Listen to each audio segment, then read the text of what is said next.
pour illustrer les lois de Kirchhoff, nous allons traiter des exemples très simples. Avant cela, rappelons la méthode. Donc, dans chaque branche, on choisit un sens arbitraire du courant, à l'exception de la branche contenant un récepteur. Là, le courant dans cette branche doit être le courant conventionnel.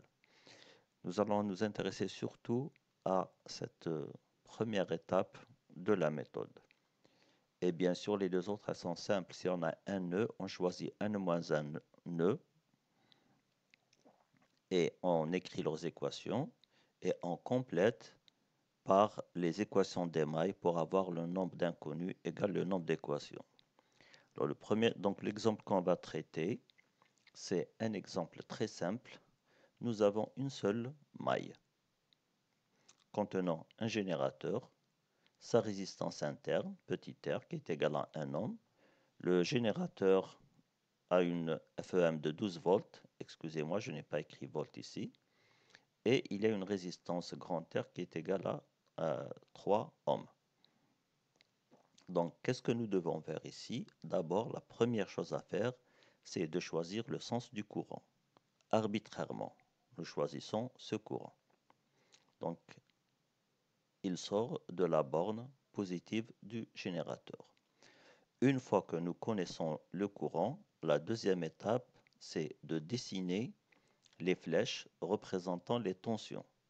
Donc, je commence par le générateur. Sa tension, elle est dirigée de la borne négative vers la borne positive. Je passe ensuite à la résistance interne.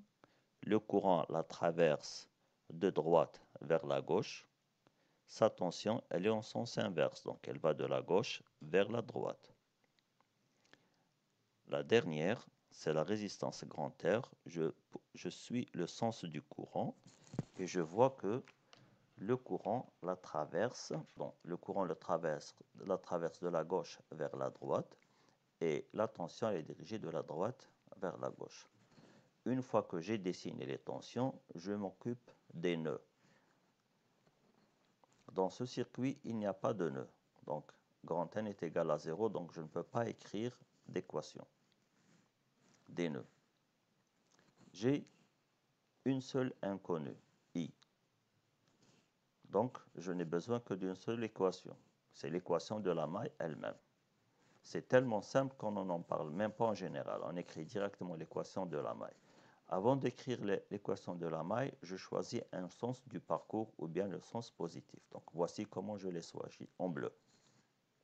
Donc, si je regarde ici, qu'est-ce que j'ai?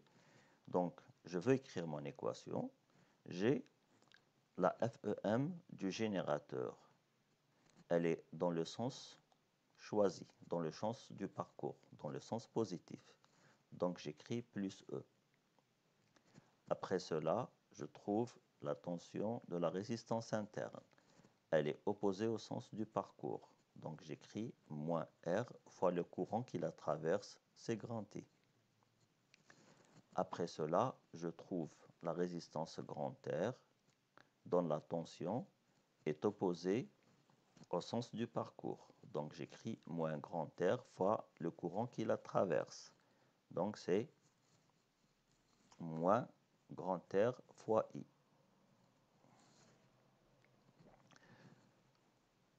J'arrive encore une fois à la FEM avec laquelle j'ai commencé, donc je m'arrête. Donc j'écris égal à 0. Ceci me donne directement le courant I qui est égal à E sur grand R plus petit r et l'application numérique me donne 3 ampères. Supposons maintenant que quelqu'un d'autre ne choisisse pas le même sens du courant. Il choisit un courant qui entre dans la borne positive du générateur. Dans ce cas, il doit dessiner les tensions selon le courant qu'il a choisi. Pour le générateur, le sens de la tension ne change pas. C'est toujours de la borne négative vers la borne positive. Ça ne dépend pas du courant. Par contre, pour la résistance interne, ça dépend du courant. C'est dans le sens inverse. Le courant la traverse de la gauche vers la droite. Donc V petit r doit être dirigé de la droite vers la gauche. Aussi, la résistance grand R, elle est parcourue par le courant de droite vers la gauche. Donc sa résistance, sa tension, elle doit être dirigée de la gauche vers la droite. On choisit un sens du parcours. Bon, je l'ai choisi comme celui du premier cas, mais j'aurais pu choisir l'autre. Ça ne change rien. Ça ne fait que multiplier toute l'équation par un signe moins. Et ceci ne change rien. Donc je vais commencer par écrire la première tension. Petit e, elle est dans le sens du parcours, comme tout à l'heure. Donc j'écris plus E. Et puis la tension VR aussi, elle est dans le sens du parcours. Donc j'écris plus RI. La tension V grand R aussi est dans le même sens du parcours. Donc j'écris plus grand R fois I. Je reviens à la FEM, donc avec laquelle j'ai commencé. Donc j'écris égal à 0. À partir de là, je trouve que I égale moins E sur R plus petit r. Et le résultat sur 3, c'est moins 3 ampères. Donc, quand j'ai choisi un sens différent, quelle a été la différence? Ce n'est pas la valeur du courant. C'est juste le signe. Donc, quand on choisit un courant ou un sens du courant ou un autre, ceci ne change pas le résultat du calcul. C'est juste le signe du courant qui va changer. Maintenant, quand on trouve que le courant est positif, on dit que c'est le courant conventionnel. Donc, I conventionnel, c'est le I qu'on a choisi. Donc, je dessine ici en vert le courant conventionnel dans le même sens que le courant choisi. Quand on trouve un courant I qui est négatif, on dit que le courant conventionnel est en sens inverse. Et en ce qui concerne sa valeur, I conventionnel est égal à moins I. Donc, I, on l'a trouvé égal à moins 3 ampères. Donc, I conventionnel, c'est 3 ampères. Donc, je complète ici pour être plus clair. Donc, ici, j'ai 3 ampères. Et ici, I conventionnel, c'est 3 ampères. Donc, on a trouvé le même I conventionnel. C'est pour ça que dans la première étape de la méthode, on a dit que on choisit un sens arbitraire, c'est-à-dire comme on veut, parce qu'à la fin, on trouve toujours le bon courant conventionnel et c'est lui qui nous intéresse. Maintenant, pour dessiner le courant conventionnel, j'ai I qui entre dans le générateur et le courant, comme il est négatif, le courant conventionnel est dans le sens inverse, donc je le dessine comme ça. Donc vous voyez que j'ai retrouvé le bon courant conventionnel. Donc, résultat, ou finalement, qu'est-ce qu'on dit? Le choix du sens du courant n'est pas très important. Tant qu'on sache qu'à la fin du calcul, si on le trouve positif, c'est lui le courant conventionnel. Si on le trouve négatif, le courant conventionnel, c'est moins I et on le dessine correctement. Voilà donc pour une maille qui ne contient pas un récepteur. Reprenons le même exemple avec cette fois-ci la maille qui contient le récepteur. Donc, première étape, donc je prends deux cas.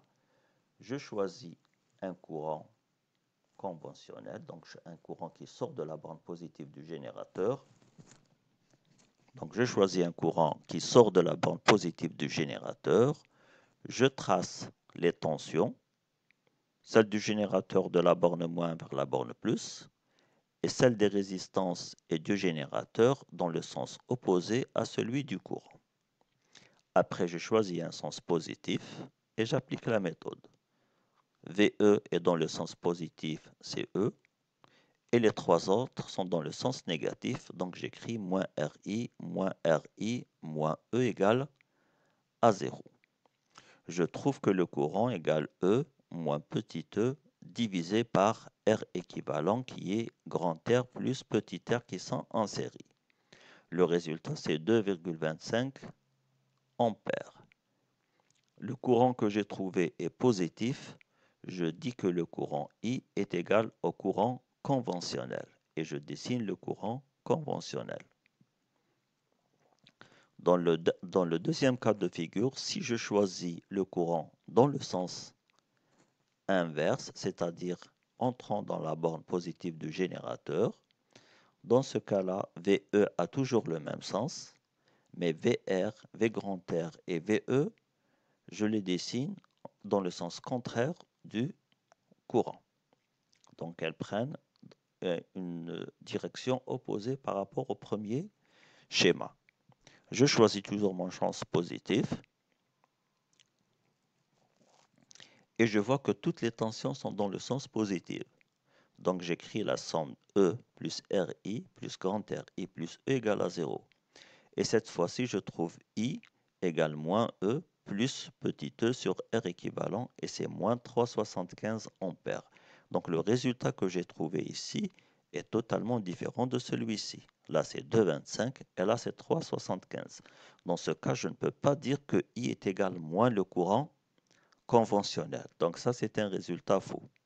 Donc, il faut faire attention. Quand on a un récepteur dans une branche, il faut choisir le bon sens du courant. Si on trouve un résultat négatif, on change le sens et on refait le calcul.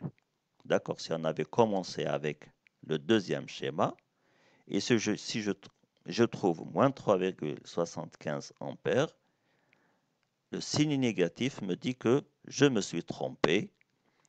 Je change le sens de I et je refais le calcul pour trouver 2,25 ampères. Dans la vidéo prochaine, je vais parler des deux autres étapes, c'est-à-dire le nombre d'équations des nœuds que je dois écrire et le nombre d'équations de mailles que je dois écrire. Et aussi, on aura un bonus pour expliquer est-ce que le générateur fonctionne en tant que générateur ou bien comme récepteur.